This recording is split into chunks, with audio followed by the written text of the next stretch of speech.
Ouvrons ce journal avec cette ferme promesse de l'entreprise de construction DP World à la première ministre congolaise Judith Suminwa à Dubaï, aux Émirats Arabes Unis, en marge du congrès AIM 2025, débuté le lundi 7 avril. DP World qui sera chargé d'exécuter les travaux de construction du port en eau profonde de Banana dans le Congo central.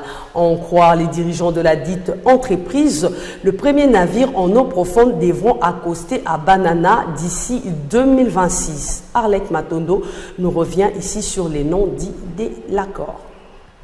En mission officielle à Dubaï, la première ministre Judith Suminwa Tuluka a obtenu un engagement clair de la part de DP World, cette société du gouvernement de Dubaï chargée d'exploitation portuaire mondiale.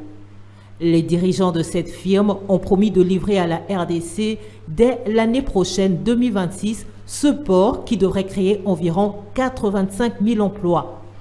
Avec des phases de développement successives, le projet de port en eau profonde de Banana pourrait concurrencer celui de Pointe-Noire ou encore Lobito et Benguela en Angola. Le financement de ce projet avait été évalué à 35 millions de dollars américains en 2024 par British International Investment. Situé sur la côte atlantique de la République démocratique du Congo, ce port servira de porte d'entrée unique pour toutes les importations et exportations des conteneurs du pays.